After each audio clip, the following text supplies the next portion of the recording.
think we're there. Okay, here we go. Good afternoon, everybody. I'm Angie Atkinson, and I'm here today with the lovely and talented Dana Morningstar. Dana, welcome back. Thank you for having me. Always happy to have you. We do this live stream once a week, usually around 12:30 Central Time, 1:30. What is it, Eastern Time? Eastern. Hmm. Okay, and we do it here on this channel, and then we alternate back over to Dana's channel every other week. So every other week, every other channel. So make sure you subscribe to both channels. And if you're interested in making sure that you get notified, because clearly YouTube sometimes doesn't notify people, you can text Angie Live, all one word, to 33222, or Dana Live, all one word, to 22999. Yep. Yep. Okay. And with all of that being said, we are we're here to talk to you today. Oh, what else was I going to tell them? I don't know. Okay, so today I need to type hello in the chat because I'm not sure if this is still an issue, but just in case, Okay. there it goes. All right. Oh, there's Jillian. Hey, Jillian. Okay, so today we're talking about signs you might have been raised by a narcissist, and maybe kind of touching on the adult children of narcissists thing. So, Dana, do you want to start us off, or do you want me to jump Um, in? sure. Well, okay. So I think probably a lot of the signs that pertain to our community, Hmm. um, and this is what can be so difficult for I think a lot of these things is they fly under the radar um, of like good qualities or good Hmm. behavior, and but really it's a trauma response designed to keep us safe. So some examples of this would be being very go with the flow, Hmm. um, being uh, mm, putting other people's needs ahead of our own. Um, uh, yeah, let's see. Hop in anytime here, Angie. Yeah, I'm being people pleasers, or Yes. always, like you said, when you putting someone's needs before everyone's needs before your own. I can't tell you how many clients I talk to who are always like, one I talked to yesterday who is awesome and amazing and doing great work in her healing. She was talking about, like, when she first got on the phone with me, she was like, I'm like, well, how was your week? Well, I guess it was okay. I guess I've been missing my person a little bit, but I know that's the wrong thing to do. And it's wrong for me to be focused. And I should just be focused on, I said, hold on. you know, People have been telling her to, get over it, move on. They don't understand, of course, what she's been through. So, but of course, she was also raised by someone who might have been toxic. And she was Mhm. in that. And that's the other thing. People who end up with adult relationships with narcissists often were raised by narcissists, right? Um, and at Yep. least what I've seen.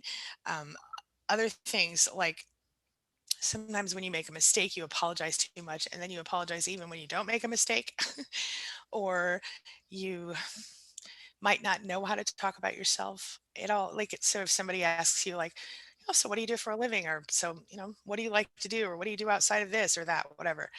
You might not know what to say. You might just say, well, I just hang out with my family, or whatever. You tend to blame yourself for things that someone else did to you, right? Mhm. Like, instead of, let's say that, I'm just going to make something up. Let's say that your spouse smacked you in the face, and then you were like, well, I'm really sorry that I made you smack me in the face by saying that or doing that. You know what I mean? Or, um, or even just like, if you say your feelings and then you apologize for your feelings, even if they're entirely valid and accurate, and then never getting validation and accepting less than you deserve in almost every circumstance because of the fact that you were always taught that growing up. Uh, an example of that, when I didn't know that I deserved nice things until I was, like, in my 30s, because I was always taught that I should just take the leftovers or the crumbs or whatever anybody else wasn't taking. You know what I mean? Mhm. So, um, Yeah. and the parents themselves, right? Um, if you were growing up with people who would not ever acknowledge any mistakes they made. Like, if I make a mistake, and I do because I'm human, I'll say to my kids, I'm so sorry, I made a mistake.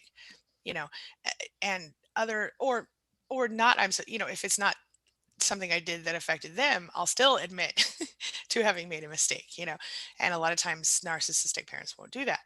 Or if you bring up a concern with them, they will be like, you know, I don't even know what you're talking about, or that's not true, that's false, etc. Or if you are, being gaslighted by your parents, if they're making you, this could be happening as a child or as an adult. Mhm. If they make you wonder, like, am I crazy? Did I really not tell them that, or did I really say what they said I said, or did they say, that kind of stuff. Knowing that the love from your parents is conditional, or expecting love from everyone to be conditional, which it is conditional for everyone except for usually your parents. Mhm. But a lot of us didn't get that, and so when you don't grow up with unconditional love, you don't really understand how it feels. And I didn't really get it until I had my own kids, and was able to feel it from that side of it, being the one who unconditionally loves someone. But I can say that in my whole life, I don't think I've ever been unconditionally loved. I don't think that adults can unconditionally love people who aren't their children, which I know sounds weird, but even though I believe that people love me, I also know that there are things I could do to make them stop loving me, including my children, which I wouldn't do. But I'm just saying, Mhm. theoretically speaking, right? Um, Parents who are narcissistic tend to blame you for everything, even things you couldn't possibly have control over. They manipulate you. They make you feel bad or guilty all the time, like if you don't do what they want. So, another example, when I was, just a newly single mom, I was broke as a joke and I couldn't afford daycare. My ex husband wouldn't pay a penny, and the state ordered him to pay less than the cost of daycare for child support. That was Mm. not, that was supposed to cover all. Yeah. Well, he didn't pay anyway, but so I was struggling. And so my mother offered to pay for half of my daycare if I would go to church with her every week and do all the other things she wanted me to do. And I did not want to do those things, but I did those things because I took the chocolate, as Grannon says all the time. Richard Grannon says all the time. Mhm. They might also act like they're a martyr, like so put upon for having to take care of you, or they're a victim, or you become the parent. In some cases, you're the one taking care of them. There are so many signs. What can you think of other? Oh my gosh, I've been typing a list out as you've been Let me s hear it, girl. yeah, everything you've said so far is absolutely fantastic, and I couldn't agree more. I wanted to add to that, high tolerance to bad behavior. Mm-hmm. So kind of growing up with it, your radar for like what's a problem is Mm-hmm. all kinds of skewed. And Yes. somebody in the chat, let me see if I can find who that was real quick. Charlotte mentions, well, could the fact that we be here be a sign? And yeah, Mm-hmm. but that's I think what brings a lot of us to get into these problematic relationships as adults. If um, it's kind of the saying goes like history doesn't often repeat itself, but it does rhyme. Mm-hmm. And so the relationships that we're in as adults may not necessarily mirror the relationships we had with our parents or that our parents had with each other, but Mm-hmm. kind of the common denominator there is a deeply problematic behavior that somewhere along the line we thought this is somehow workable. Okay, so another one is kind of going with that is not knowing when our boundaries are being crossed and doubting our perception of events and doubting our perception of what's a problem. So we're Mm-hmm. kind of always looking outside, looking to others like, is this a problem? What do you think this is? Is this abuse? Is this okay? Am I making too big of a deal out of things? So it's looking to other people to validate whether or not something that we feel is a problem is actually a problem, which gets us all kinds of tangled up and off the path. Yeah. You mentioned apologizing, Mm-hmm. and to go with that, apologizing for boundaries, apologizing for saying no, Yes. or like asserting ourselves, even if it's something mild of, no, I'm sorry, I can't watch your kids this weekend. I've got this event. But then feeling a lot of anxiety with that and being like, I'm so sorry. I'm so sorry. I just, Mm-hmm. gosh, any other time would be totally fine. And Mm-hmm. so this default to, uh, apologizing, Over explain too. uh, trouble identifying our feelings, wants, and needs, Mm-hmm. and not just like emotional feelings, but like physical feelings. Yes. That's something that I've been really interested in lately. Just exactly like how wild that is, how we can turn down the volume to such an extent where not only do we not know, like, am I sad? Am I mad? Am I, hurt? Am I, like, how do I feel? But then physically, like, I don't really know if my back hurts or whatever. I think a lot of Mhm. people have had this scenario where, you kind of think you're okay or like a little bit stiff. You go get a massage, and then afterwards, you're like, oh my god, huh, Mhm. like I feel like a whole new person. I can't believe I've been walking around with that amount of tension. Yeah.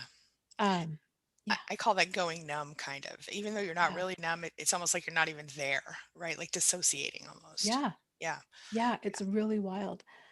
Uh, Feeling unlovable, uh, walking around with this like pervasive sense of shame. Mm. You had mentioned a couple times, but in previous live streams, that feeling of feeling like not real, like you're not a real person. Yes, you just reminded me of that when you said feeling unlovable, because I did. I felt just like that. I felt like I wasn't, a whole person or a real person, Mm-hmm. or not as real as everyone else. I was taught that almost. Like, I it was very clear to me that nothing I said or thought or felt or did was relevant or real or valid. And I even felt like Yeah. imposter syndrome a lot because of it, right? I felt like, what am I even doing here? Like, why is anybody even still today? Sometimes I'm shocked when people are like, you really helped me, or, you're really cool. You did something nice for Hmm. me, or whatever. I'm like, really? Even though I know logically, I know now, you know what I mean? But there's this little part of me that's still like, am I sure? you know, Silliness, but it's just old stuff that I logically understand and have healed from. But every now and then I have to just remind myself, Girl, me too. That's interesting that you struggle with that too. Yeah. Paul, uh, keeps a list. He started keeping a Word document of when people say like, "Oh, it's so helpful," or "This really helped," because I get in these modes where I'm like, nothing I do really makes a difference, or it's Hmm. not enough, Yeah. kind of a thing. And he's like, "No, Dana, like, look, you know, it does matter." That's so And sweet. and it's so wild to even think that, because we do this every week, and we're passionate and we're involved in our community, and but Hmm. yeah, it's just this weird, I don't know. Yeah. I know. I totally get it. I know. Oh, Uh, and it- here, okay. Jillian says, oh, sorry, I was just going to throw this in. She said Yeah. feeling pressure to be good, which is another thing that kind of makes sense. What were you going to say? I'm sorry. I like that one. Pressure to Yeah. be good. Hmm. Yeah. To add to that, I think being a mature child.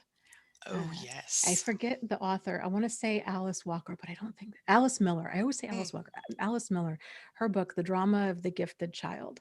And I think it was in that book that that concept of an overly mature, basically parentified child yep. is a sign of abuse and it's a sign of a problem. And so, I think a lot of us who grew up with kind of the controlling or overbearing or narcissistic parents, you're denied a childhood. Yeah. You just kind of need to be an extension of what they think you need to be. Hmm. Um, Feeling hyper accountable for making relationships work is another one. So, Yes. and again, I think that comes from childhood, where the only way that we know how to make a relationship work is for us to change, Yep. right? Like for us to apologize and be like, "Oh, okay, you don't like that about me. I'll just stop doing Hmm. this. I'll change this. I'll silence this." On that same note, Dana, that Mhm. the feeling of only being, and I kind of mentioned this earlier, but it kind of goes along with this, only being worthy or valuable if you do for someone else or you give to someone else and not expecting that in return. Being totally fine with that. Just let me be around. I'll stop. I'll do whatever you want. Just Uh, don't make me leave. You know what I mean? Or don't leave me. One-sided, yeah, Yeah. one-sided relationships. Yeah. In somebody in the chat, JC was saying, "Yeah, you can't say no." Hmm. So along the lines of what you're saying of, Yep. you say no, that means that you're bad, you're selfish. Uh, yeah, Hmm. yeah. Absolutely. Yep. Indeed. All right. Let's see here what happened. Okay. All right. Oop, my thing just flipped down. Sorry. Anyway, did you get through your list? I didn't know if you did. Yeah. Okay. Oh, I have one from A Squad that says, "I feel like I'm walking on eggshells in my own home." 16 years of this, and this is probably not related to being raised by one, but it's certainly. I mean, we learn to walk on eggshells at home, don't we? When we're kids. I mean, that's where it starts usually for most of us. Um, yeah. I want to. Can I address this comment from? I'm not sure how to say the name exactly. Erzsébet? I'm sorry if I said it wrong. Do you mind? Go for it. Yeah. Okay. She says, or I'm not sure. They say, I feel sorry for Angie and I feel the same, like I don't even exist, or who am I? I'd like to say this. First of all, please don't feel sorry for me. I don't like that. Secondly, I'm okay. I've done my healing and I do understand feeling like you don't exist and I have struggled with that a lot. But I will tell you this. What I've learned is this. When you don't know who you are, there's a beautiful silver lining to that ugly cloud, and that is that you get to decide who you are intentionally. And I know that sounds weird, but on some level, uh, everyone decides who they are. The problem is that we didn't get the opportunity before because someone else told us who we were. And so, Mhm. what I like to do with my clients is I will go through, have them make a list of all of their negative self perceptions, everything they believe about themselves that's negative. And then once the list is made, I'll have them go back down the list and write down who said that to them. And then to cross out the lie, they don't have to write down who said it, but I usually have them do that. And then write the new truth. What, for example, if I believe I'm stupid, then I would cross out that, acknowledge who told me that, and then write I'm smart or whatever the truth is or whatever I want the truth to be. If I think I'm fat and ugly, maybe I would cross that out and I might write down like I'm healthy and attractive or whatever. You see what I'm saying? Mhm. Whatever it is that you feel about yourself that's negative, write it down, cross it out, acknowledge who said it, write down your new truth. The reason is because most of our negative self perceptions were not created by ourselves. They were created by people outside of ourselves and most Mhm. often started with our abusers and bullies and things like that. So, all right. Any thoughts on that, Dana? Yeah. Yeah. I think that's it's a good practice to get into, to examine kind of these limiting beliefs or disempowering messages that we've picked up along the way. And I think we all have a handful of them. And what can be so tricky is if we're picking up these limiting beliefs or disempowering messages, it generally starts young. And the problem with that is we don't realize that it's just disempowering beliefs. We take it as absolute truth. Hmm. And that truth, that quote unquote truth, then really distorts our our reality, our perception of ourselves, our perception of other people, all kinds of things, and it subconsciously drives something like 90% of our behavior. And so, yeah, changing our life really starts with examining limiting core beliefs and then changing those to more adaptive beliefs. Hmm. Yep, absolutely. Do you have a comment for us before I pull the next one out? No, I have let me. one Oh, okay, go for it then. while you're looking. All right. So this is from Helpful Mom. She says, let us not forget the definition, their definition as in the narcissistic parent, um, is it will change depending on what they actually need in the moment. And that's the truth. And I would add to that something that I notice is, we all know about the toxic family structure, right? Where we have the scapegoat and the golden child and the lost child, and sometimes other variations depending. Um, and what I've noticed in those families and all of these families is that in some cases, like one family sticks out in my head in this way. There were two daughters, and the mother could, quote unquote, never be friends with both daughters at the same time. But and I'm saying quote unquote because that's what was said to me about the family. Mhm. Um, but what was interesting is that in this case, the roles would rotate. Sometimes one would be the golden child and the other would be the scapegoat, and then vice versa. And you see that role switching in some families. Now, in my family, it was pretty consistent that I was the scapegoat and the other one was not, was the Mhm. golden child. But that it varies. But I do notice that role switching in some families. Have you seen that? Yeah, Yeah. yeah, absolutely. And really any of those roles are problematic, Hmm. right? Because it's very much kind of pigeonholing a person into this very defined, very small box. There's not a lot of room there, and there's definitely no room for authenticity. And that's where a lot of that feeling of I don't exist, I don't know who I am, um, struggling with identity a lot of that comes from being validated as a child, of just being seen Yes. on. And you think about parents who are really engaged with their children, they're constantly giving them feedback.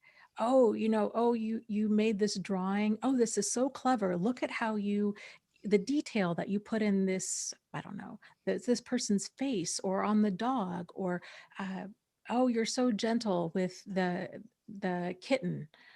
You're so positive. It's positive validation of, Hmm. look at this about you, or um, you know and that makes us as human beings start to realize, oh, I'm here and I matter, and here's kind of what's good and right about me and what's Hmm. acceptable. Whereas if you're not getting that as a child, it's emotional neglect, and it's emotional abuse, and that child really struggles with, who am I, especially if all they're getting is this barrage of everything wrong with them. Hmm.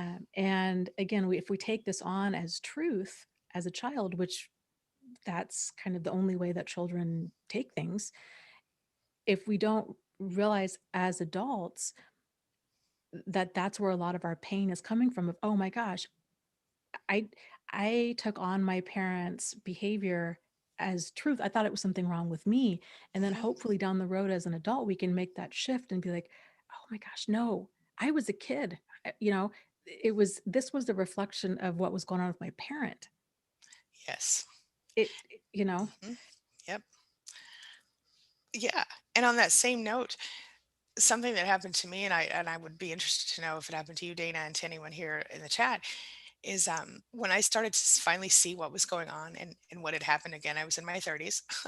um, I I realized all of these perceptions I had about not just myself, but the world around me were wrong. I've told this story a million times. I'll tell it really fast. One of the things that happened was I was at the grocery store, and this older lady than me, like in her, you know, 80s probably, like she was like, anyways, 70s, I don't know.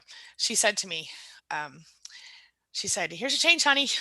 As I was leaving, and she checked me out of at the grocery store, and when she said that, I kind of froze up really quick, and I mhm, was like, I got real annoyed and irritated by it, but I didn't know why, because she was perfectly nice to me, and there was nothing negative to say about the whole interaction. And so as I'm driving home from the grocery store, I'm thinking, what's wrong with me? Why did I feel that way? I didn't act out to her, but I just felt some kind of way about it. So then I realized that when I was 10 years old, I was standing in my mother's kitchen, and she was telling me how she doesn't like it when people call her sweetie or honey or baby because it makes her feel minimized. And that was probably because she was a teen mom and always pretending to be older than she was at the time. You know what I mean? So, like, when by the time I was 10 or 11, she was still pretty young compared to my parents. I mean, my friends' parents, you know what I mean? So mhm, I think she had her own issues that were related to feeling too young, which it's ironic today, but back then, mhm, and so she told me this, and I took this as, and this wasn't even an abusive thing that she did. It was just a perception of hers that I took on as fact. And, well, it must mean that people think less of me if they say sweetie, honey, or baby. And then I realized in that moment, I don't really care if people call me that stuff. It's fine, just as long as they're not doing it in a condescending way. You know what I mean? mhm. So, yeah. Anyway, thoughts on that? Yeah. Well, I think it's a great example of one of those like small moments, Hmm. right? That seems kind of insignificant, but in so many ways it's not. Like it's so pivotal Right. because it's that shift where you realize, oh, you know what? This is where I got Yes. this from, Hmm. and kind of who I am now as an Yep. adult. Like I don't need to have that meaning attached to that anymore. I kind of like it toward that term of endearment, from Hmm. certain people in certain Right. ways. And Right. uh, yeah, it's like stepping into your own. Yeah, and at Yeah. the time when I had this realization, I had just started to write about narcissism and stuff, and it was like, I don't know, a long time ago, like I said. Mhm, yeah. And and what I wrote a blog post at that time called "Do You Believe What You Think You Believe?" Because that's what I was realizing, is that I wasn't sure. Mhm, I didn't even know what I believed. I had to literally like figure it all out. I had this major existential crisis, but it was good. It was good because all of a sudden I realized it, like, who I am intrinsically is not wrong. And I had been believing that it was wrong for 30 plus years up to that point. You know what I mean? mhm. So it was a big, like, aha for me. Yeah, and I wonder how many other people have experienced that here in the chat. Oh, wait, we have a super chat. Let's see, from Marissa. Hello, Marissa. Thank you. She says, my mother's lack of accountability, never admitting wrong, I made it a strength. In my work, it's made me bold and not afraid to own up to mistakes. Okay. So so what she's saying is I think she's saying she needed to be able to own up to her own mistake or to all the mistakes in her family because her mother wouldn't. And you see this with narcissists a lot. They don't. In fact, I was just working on a new piece where I was doing more narcissist translations, and Oh, lack of accountability is a common thing. They don't mhm. take responsibility for anything, and I like that you made it a strength and that you know that you're bold and not afraid to own up to your mistakes. That's kind of a again a silver lining of having gone through that stuff, Mhm. and it's one example of how you can manifest your experiences in a healthy way. So thank you for sharing that, Dana. Thoughts on that? Yeah, 100%. And I agree. Marissa, I'm so glad that you shared that example. Uh, yeah, because we can look back, and I think a lot of people, especially those that don't have kids or that are afraid to have children, Hmm. that grew up in abuse, and like, I'm just so afraid to repeat the cycle. This is a kind of a great way to go about it, is to look, okay, what are the things that you didn't like Hmm. about your childhood, or the way that your parent or parents interacted with you? A kind of lack of accountability, or they were harsh, or they were very rigid in their approach, or they yelled a lot, or there was a lot of, somebody else mentioned in the chat, it's not walking on eggshells, it feels like walking on dynamite. Mm, Which, mm, right? Like, powerful, true. word, that's the way to say it. It really Um, is. it really is, right? I Walking on like that. dynamite with wool shoes. I mean, Yeah. yeah, that level of tension. And then kind of being like, okay, well, I'm going to do the opposite.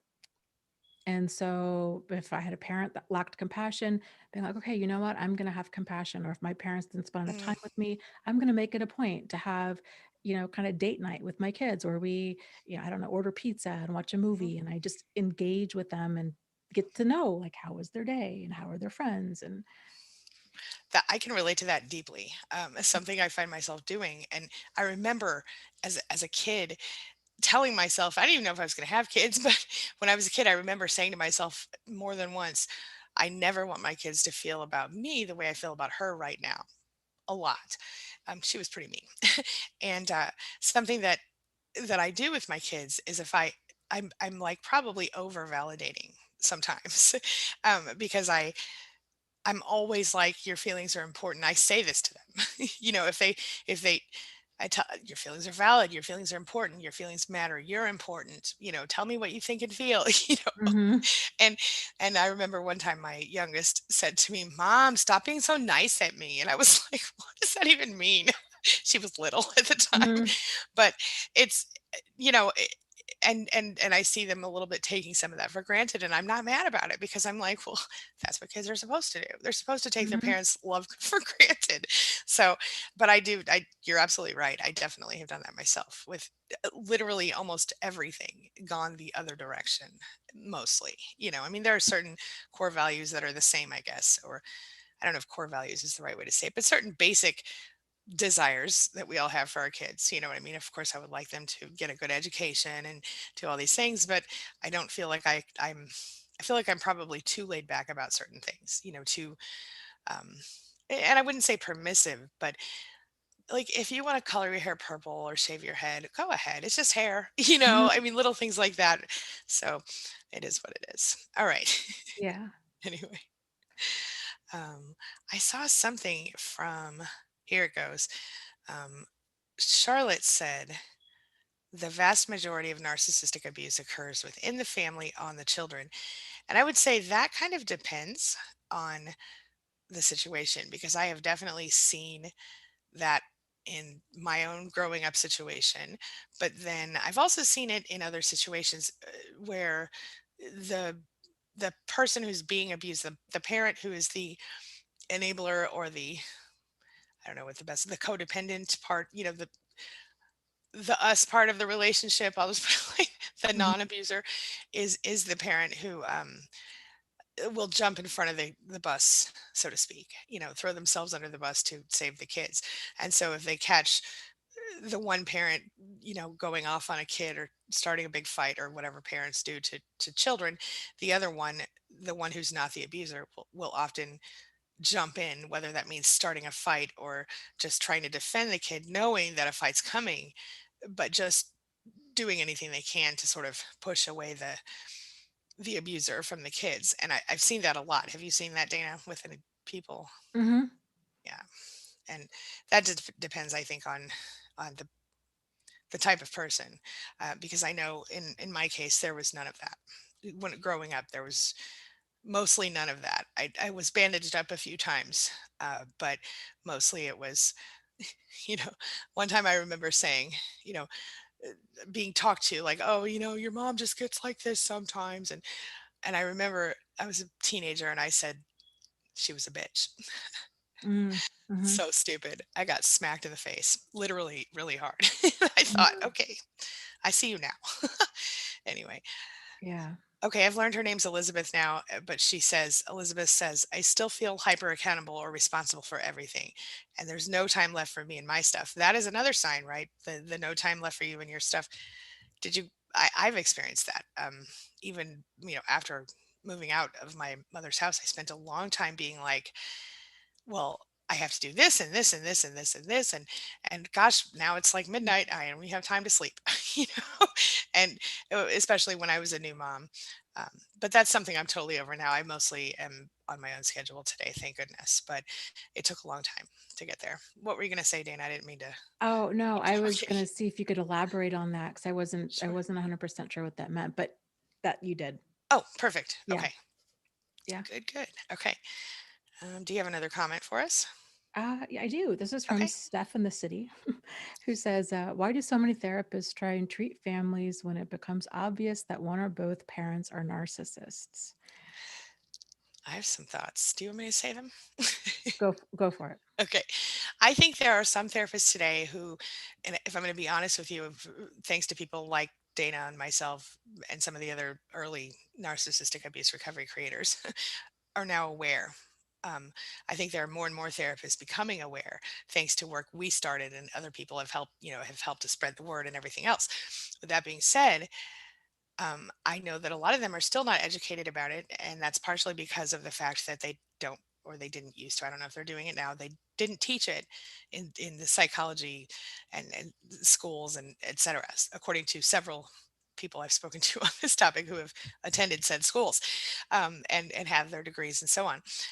With that being said, I think what happens is narcissists are really good at fooling people, and those who are some of them are very charismatic and they just totally throw you off and I myself have been fooled more than once by people even now, recently. Like one client was sharing voicemails with me from her father and he just sounded like the sweetest, most kind and generous man you ever wanted to meet, and I knew from her what he had been doing to her and how he had treated her her whole life, but I still heard his voice and I thought, I don't know if she's telling the truth. Just for a minute.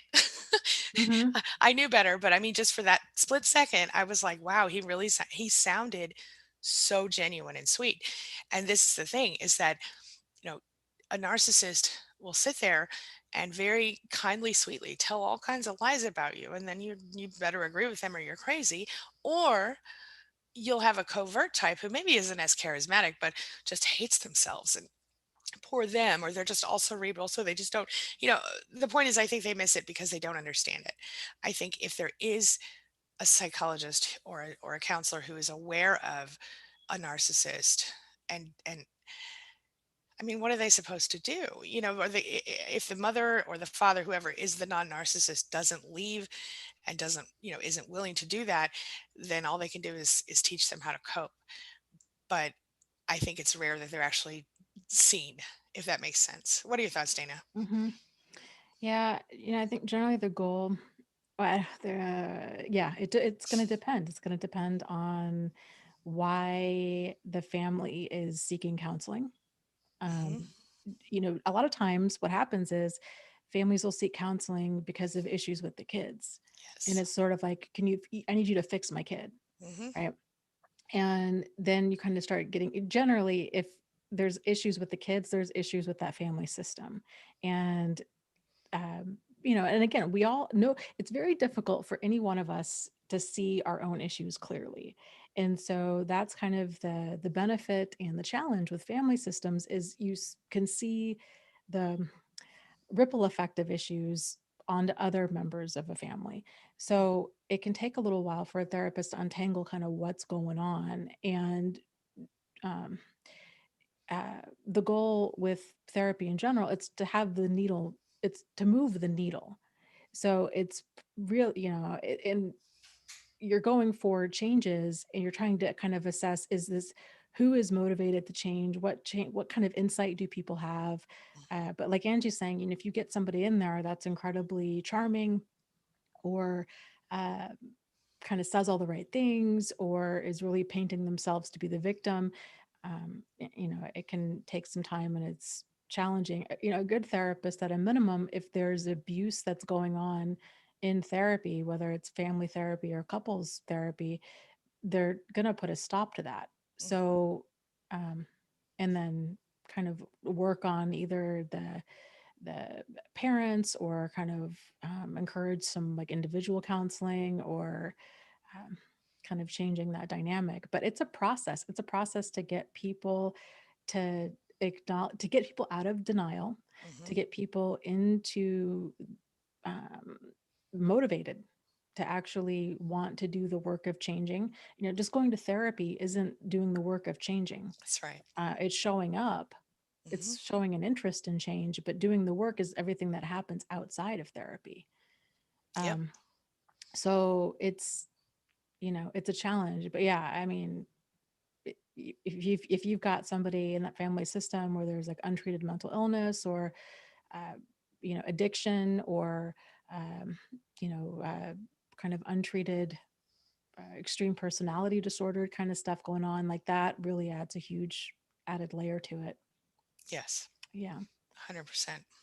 I have one from Sean Conway who says, "One-sided her way or the highway," and I've seen that with narcissistic parents and spouses, etc. um, with where the narcissist is this is how it's going to be, and if it's not like this, everybody pays. I think that's common. I'm sure you've experienced a similar thing, the one way or the highway kind of, my way or the highway kind of thing. Yeah. Mm-hmm. Let's see.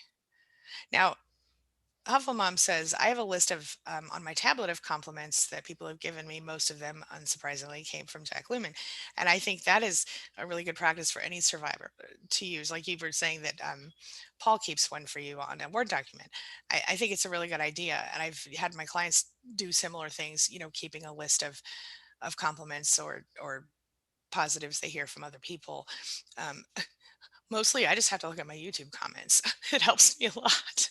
But in general, when people validate any of us, it's something worth noting.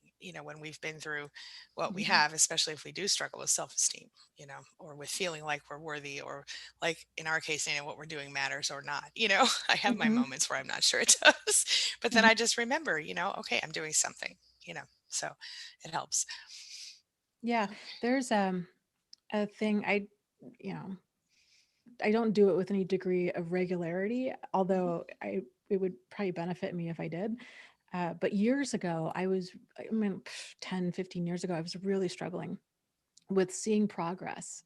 And it was just this continual feeling. It was just all of this shame and all of this, feeling like low self esteem, like I'm not good enough, I'm not getting anywhere. And there are lots of reasons for it. Didn't, I just didn't have a good grasp on myself, you know, or the self esteem to actually kind of get traction in my own life. It was just, I don't know, lots of stuff I needed to untangle. But I started doing this process where instead of just journaling, Mhm. I would start keeping a success journal. Mm. And in it, it was only forward momentum.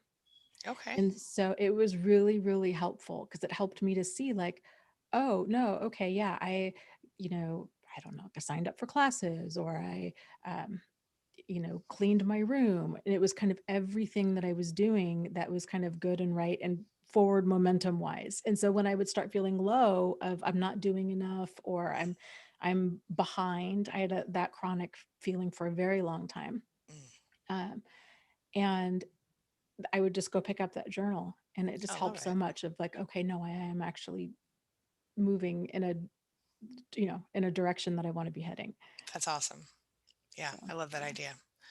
Very cool. Didn't you do, wait a minute, didn't you make one of those, a book about, didn't you make a journal? Am I thinking of myself? I did. I made a Did you couple. tell me? I made a gratitude journal, Uh-huh. and I did an insight journal. And can people get those on Amazon? Hmm. Okay, so look her Yeah, up on Amazon, y'all. yeah. Okay. All right, let's see here.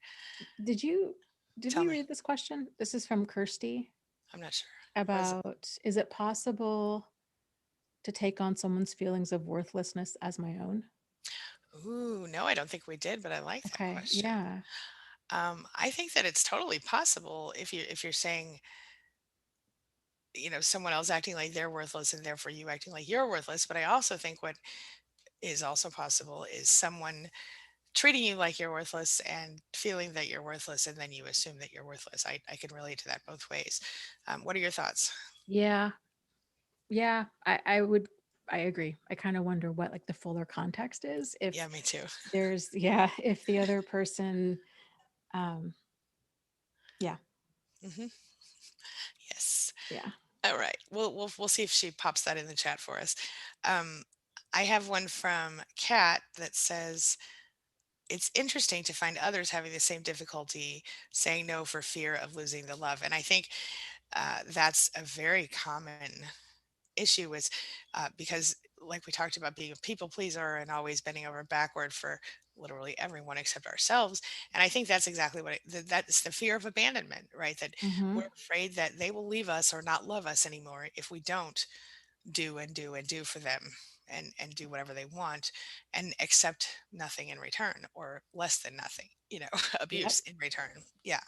Yeah, and that's I think another really great sign of you were raised either by a narcissist or at a minimum in a deeply dysfunctional family. Like if your idea of a relationship is it's one-sided, you settle for crumbs, your job is to be nice, to be accommodating, to kind of erase the parts of yourself that the other person doesn't approve of, to continually quote unquote forgive and forget, and to kind of this mindset of, well, oh, nobody's perfect, Hmm. it could be worse, and commitment is forever, like I need to be ride or die, or if this Hmm. relationship ends it's all my fault, and if it ends I feel like I'm going to die. Yep, all of those None of things. Yeah, like none of that is even in the zip code of healthy relationship with That's right. another human being. And it and what's so maddening I was going to say frustrating, maddening is that so many of these concepts are twisted and they're presented as love.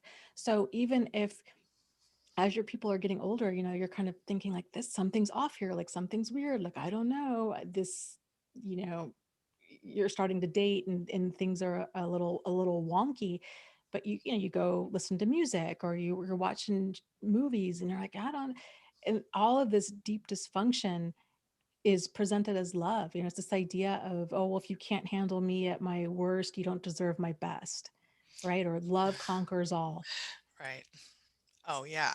Yeah. Yeah, and then there's the whole, like, accept me for who I am, or don't keep me at all. And who I am is somebody who's going to go do all these terrible things, and you better accept that or I'm out. Sorry. Right. Yeah. Right. Yeah. Somebody, I came real quick, I came across like this meme somewhere on the internet. People are so freaking funny, I swear. Like just random people that post stuff. But so some lady was bitching about this. Uh she's like, I hate it when people say you gotta accept my worst or you don't deserve my best. She's like, something like, oh, okay, so like you're gonna yell and scream at me, but I'm gonna somehow be okay with you making me brownies. Like, no thanks, friend. And it's so true because it's like, yeah, give me a like where is no, like your worst is awful, Yeah. awful. Yeah. And your best, what you're gonna yeah, pay half the bill, do what you need to do as a human being. Like, no, you don't get rewarded for that. Thank you. Right, right. Oh, by the way, Jillian says, Dana's so right. The truth that is distorted creates the truth, she says, that is distorted creates an entire faulty mental schema and our worldview. That's the truth. Hmm. Yes, yes. Yes. Okay. Um, oh, wait a minute. Here's one from 333 Lightworker. Says, my abuse meter is skewed and wrongly, or it was skewed and wrongly believed my narcissist's rent disp- disposition that I'm unworthy. My narcissist parents, I'm sorry, I couldn't understand that for a minute. That I'm unworthy, unlovable, and must be damaged and deserve harm, self blame, and shame. Any thoughts on that? I think that's a Um, common, yeah, yeah. I think I can totally relate to that. Yeah. And that's exactly what we were kind of talking about is the high threshold for abuse or the high tolerance for things that are unacceptable in real life, but we don't know.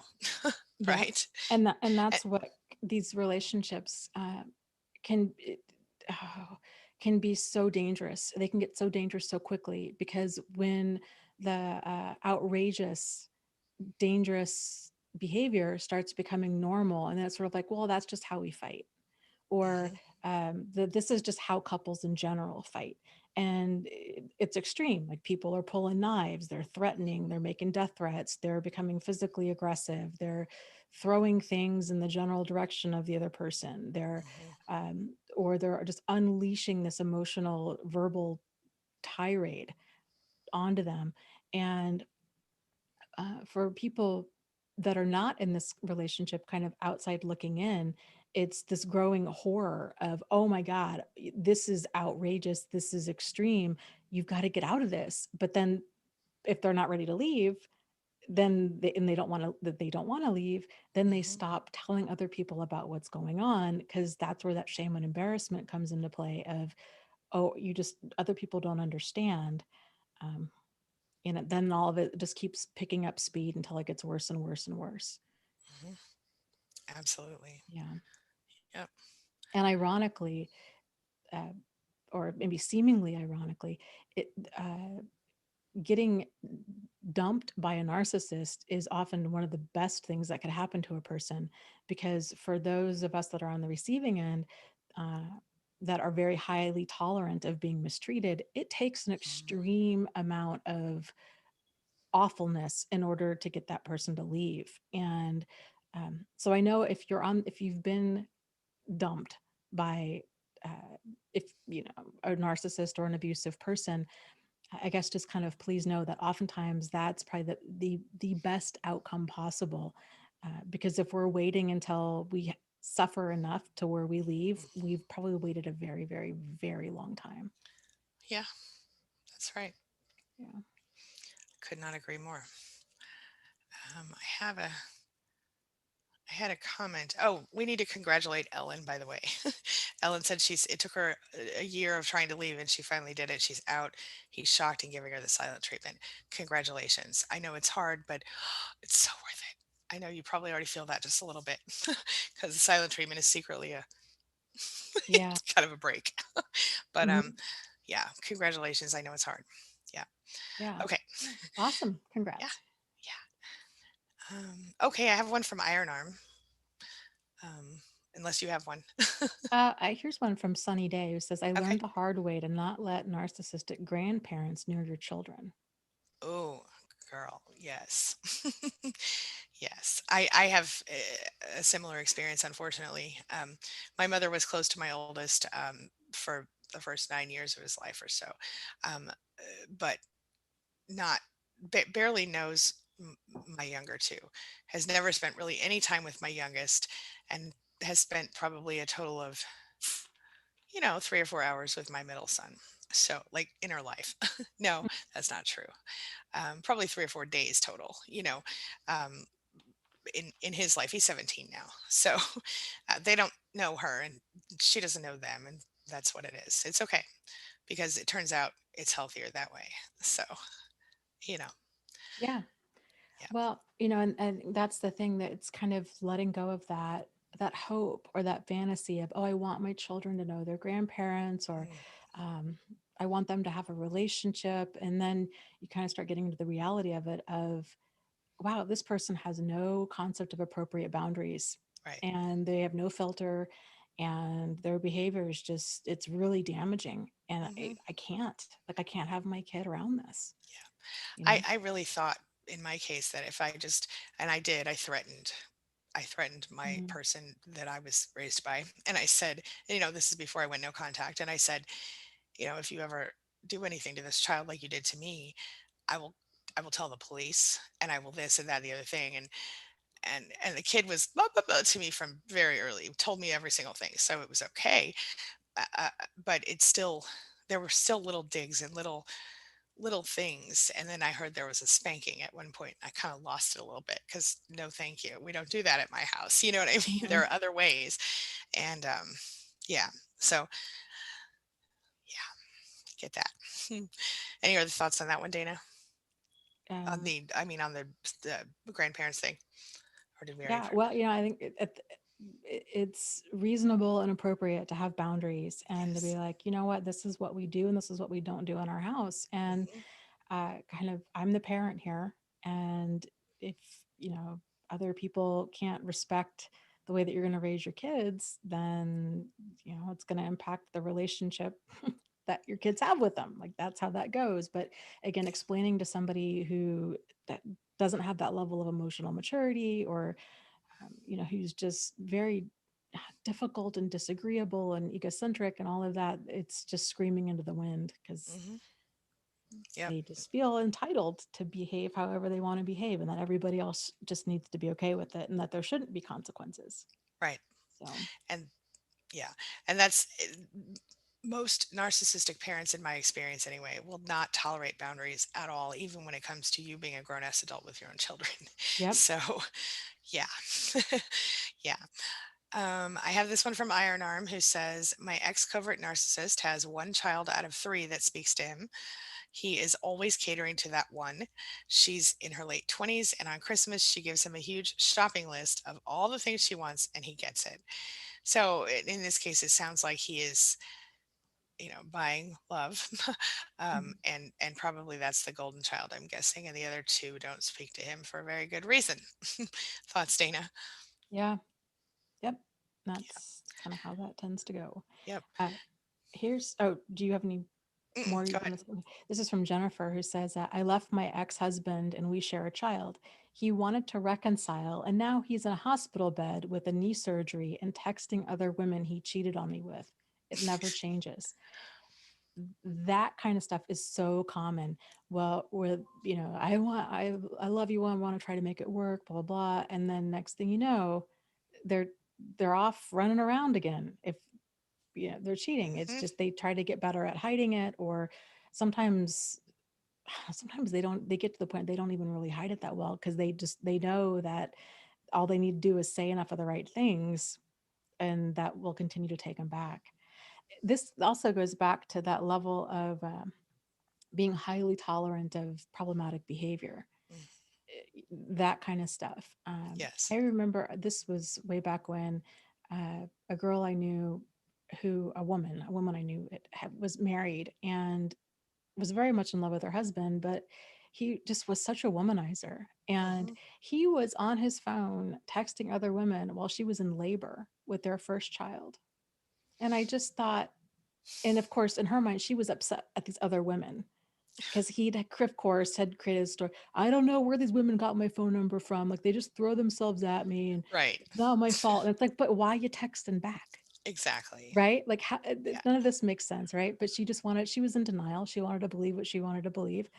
And I just thought, how sad that this is it doesn't matter what number child is, it's your 10th child or your first child, but here she is giving birth, this beautiful experience, right? Welcoming a new person into the world. And he's couldn't care less and is out, you know, uh, Gallivanting around his gallivanting around and lining up, filling up his disgusting. calendar with other women. It Yeah. is disgusting. It really is. And I see that way too often. I mean, well, my ex-husband, when I right before I got pregnant with my oldest, I had a whole bad situation with a miscarriage and a surgery, all this stuff. Mhm.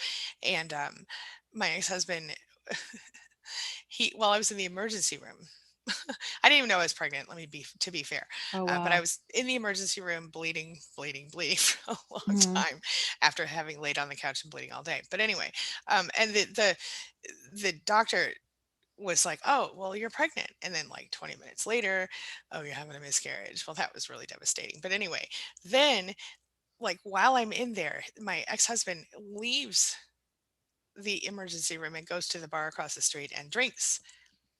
So then I'm in there and I'm like 21 years old at this time. And he's like, and I look 12 when I'm 21. I did, partially because I'm short and I had a baby face until till I didn't. Anyway, and, and so I looked much younger than I was, but I mean, they had the records there. But anyway, this doctor was so mean to me.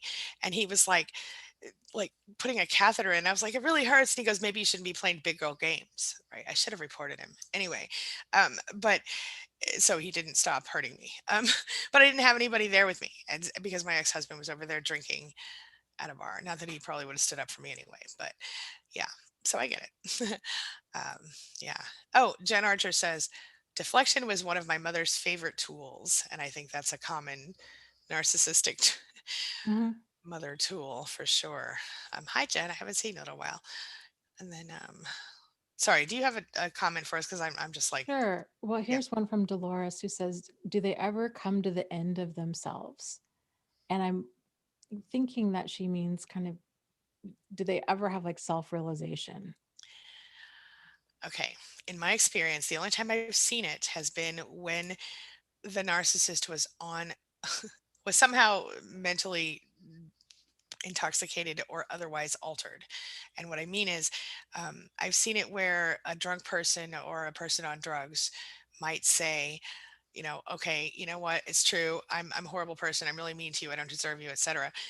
But then as soon as they sober up or they get back to normal, maybe they were just on like dental, you know, whatever the Anesthesia. right, that's the word I'm looking for, or Uh, whatever. But whatever the thing was, when that thing wore off, then back to normal. Other than that, I think it's very rare. Maybe on a deathbed, but even then, I think it's rare. I think they truly believe that they are, so mhm. important, or they have convinced themselves. They're very good at believing their own lies. Thoughts, Dana? Yeah, I think that's what it is. What I mean, when you're seeing a person that has that level of dysfunction where they have such a fragile ego, they can't handle criticism, they can't handle reality. You know, everything about them is just so they can't, there's no accountability, there's no empathy, there's no sincere remorse. There's just that high level of defensiveness. All of this, what you're seeing is a person that's more often than not subconsciously using a bunch of defense mechanisms to handle reality. Yeah. And so if a person's not, if they're spending every waking moment avoiding reality and kind of living in their own fabricated reality, then uh, it, like there's not much more there because they haven't learned the skills to actually be in reality and to kind of balance out their ego or to build healthy self-esteem or any of that. So any kind of recognition that you might see is going to be not only probably pretty fleeting but pretty superficial because there's just nothing else there. They Hmm. haven't built anything up. They've spent all this time uh, running away Yeah. from themselves and from other people, and kind of feeling lost in that sense of superiority. And uh, it's just a really messed up ego. No doubt. Yep. Could not agree more. We are running low on time, but do you have another comment to share? Do you uh, want to go ahead? I'm looking for one now, but do you have Okay. one? I'm trying to see here. Well, I have a comment from Michelle to Ellen, who says, "Yeah, this is a tough time because Ellen mentioned, I'm out, but now I have to start the real work, the healing." Which, and by Mm, the way, thank you, Ellen, for your comment. And and Michelle says, "Yeah, this is a tough time, but make sure but it sounds like you know that, which is great. Make sure you celebrate your wins and take care of yourself and make sure you know all about the Hoover techniques." And I would totally agree with that. And one more, Siobhan has a really awesome and amazing comment that I really want to talk about really quick. It says, "Be the parent you wish you had. There's someone who deserves our love." And that I'm with that. And on top of that, in addition to being the parent you wish you had to other people, like the children and whatever, do it for yourself.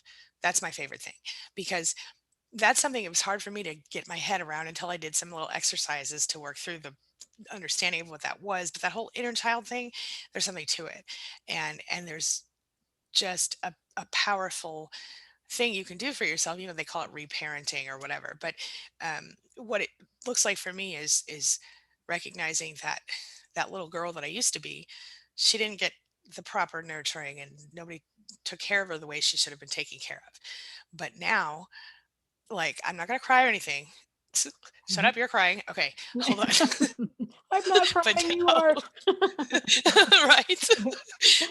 But now, sorry, now I can do that for myself, and I've done the work, and I've seen I've seen the little girl, and I told her, you know what, girl, I got you now.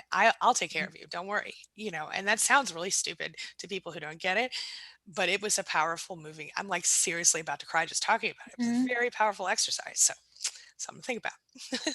Anyway, Yeah. woo, your turn. Talk. Yeah. Okay. Yeah. Moving. Um, yeah. Yeah. You're spot on. I think just acknowledging, when your feelings have gone invalidated for so long and you're growing up feeling like it's you and you've all of this pressure as a kid to be responsible for making this relationship work or keeping your parent happy or that's a lot of work for anybody, let alone a child. It's just this tremendous burden and it's incredibly overwhelming. And yeah, going back to that younger version of yourself and just letting them know, like, okay, hun, I'm here now. Hmm. And Yeah, yeah, and you just, yeah. it's powerful. It is. Yeah. Hmm. Woo. Okay. Absolutely. Along the same lines, Mhm. here's a comment from, and thank you for sharing that, Angie. I Sure. know it's, It's hard. We're good. yeah, yeah, Anyway, moving on. Let's stop this. I don't want to be messing up my makeup. All yeah. right. This is a question from Billy Jack the Strong, who Mm. says, you think you can give a few words of advice on how to give a child the skill to recognize that it's not them, but it's the narcissist as they're growing up. How do you help a child? This is tough, but you can do it. One thing that I would suggest is focus on validation of the child's feelings, even if the Hmm. child has to go back to the other parent's house sometimes or often. Anytime you are with a child, you make sure you validate the child's feelings about anything, including the other parent. Even if you can't agree with them, you know, legally speaking, you can say, I totally understand how that must feel, right? I hear that you really feel this way, and I get it. You know, something like that. Because what you're not getting from a toxic parent is, gosh darn it, there goes a tear. Validation, you're not getting that. You know what I mean? You're Hmm. getting only just like um, constant invalidation. I don't even Yeah. say that. And But criticism. Yeah. yeah, exactly. So if you validate them, and then you also focus on um, listening and all that, but then teaching empathy as well, right? You can really start this at any age. Ideally, the younger, the better.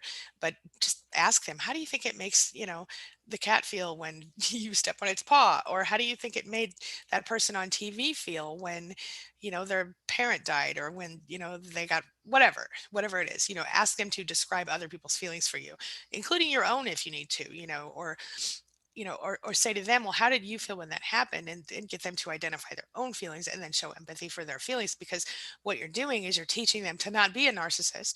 And you're also by validating their feelings and by, showing them that it's okay, they'll know, they'll see. I don't think you need to go and say your parent's a narcissist. But I think you can say something like, well, let's say it's the mother. I don't know. You could say something like, well, your mom has some issues of her own and those aren't your fault. And I understand how you feel. Validation, validation, validation. That's what I would say. Dana, thoughts? Yeah. Uh, I agree with you completely about the validation comment. That's huge. And then um, You can, I would also, I think it's going to depend on the age of the child too, but in the, kind of the context of the situation.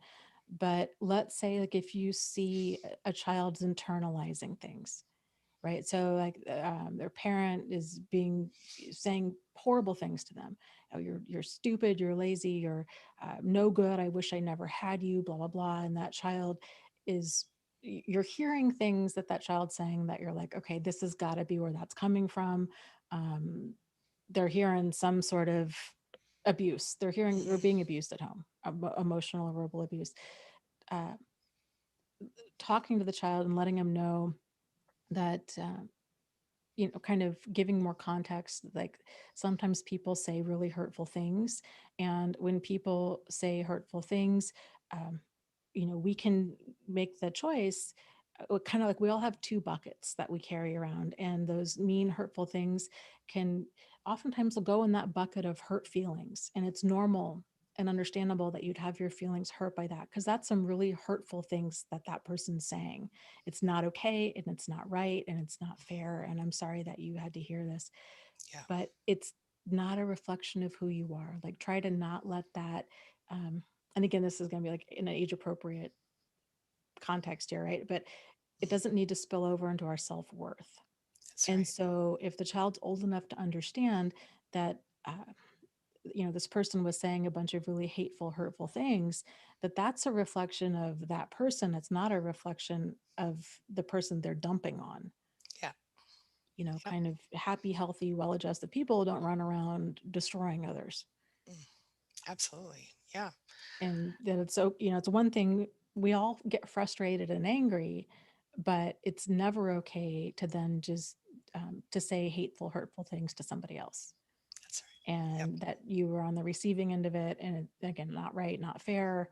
um, and I'm sorry that you experienced that, because you're an awesome kid and you don't deserve that. Yep. Yeah. It's important. It really is.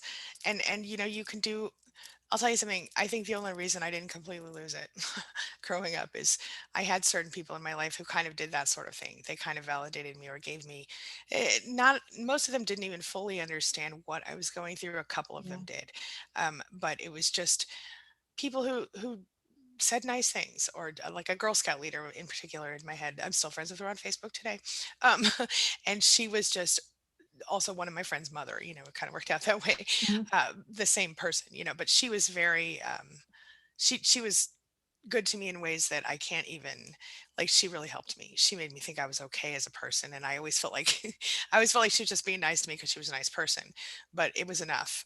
It helped. It Yeah. helped a lot. She did things like, for example, when I was sick, and my mother, little things, colds or whatever, and my mother was like, "You better still go to school and do all the things," because I couldn't really be sick because I wasn't a real person who had real problems. So, so I went to school sick, and that, like, that evening when I went to her house for Girl Scouts, because of course I couldn't miss Girl Scouts either, she made me this thing called hot lemon, which is some kind of southern thing she did for her kids when they were sick, Mhm. and that was really awesome. And it was tasted like hot lemonade to me, but it was supposed to help you feel better. It had honey in it and all this stuff, and it helped me. But I don't think it had anything to do with what was in the cup.